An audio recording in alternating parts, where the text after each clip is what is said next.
No, there isn't. That's true. I mean, any more than if you say the word Caucasian, that doesn't. No, that's just an umbrella. You know, no. I'm into bows and arrows, big time. Since my grandfather taught me, I make my own bows and arrows.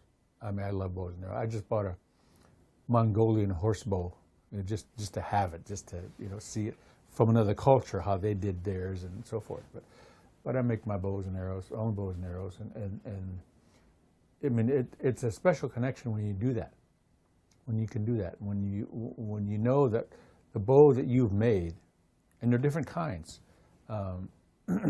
even among the Lakota bows, there's the hunting bow, which is longer, and there's the combat bow or the war bow, which is shorter, and then there's a very specialized bow that was used to hunt buffalo. So it was shorter, and they became shorter after the horse came. Once the horse came, we had to have a bow that could be maneuverable on the back of a horse, so we just shortened them up. So there's different kinds of bows, even among the Lakota. But when you consider that, and some anthropologist I heard somewhere that they're not sort of grudgingly saying, well, there might have been as many as 2,000 different native tribes in North America when Columbus came. I happen to think that myself. I think it was a lot more than 500.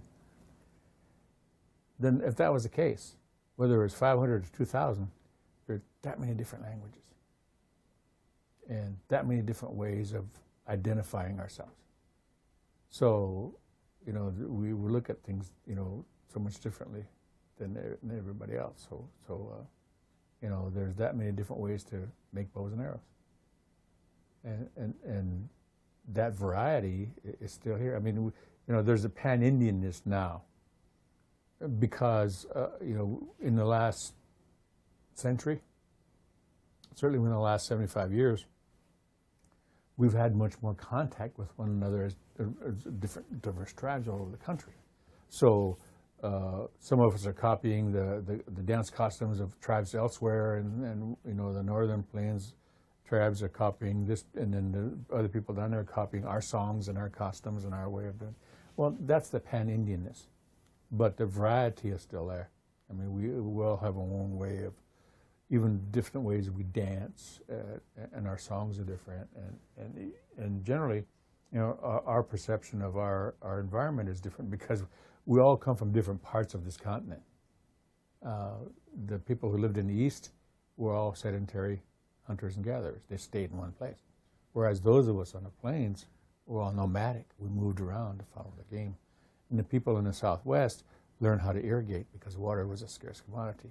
And for heaven's sakes, the people on the Northwest coast went out on the ocean and chased whales in skin boats.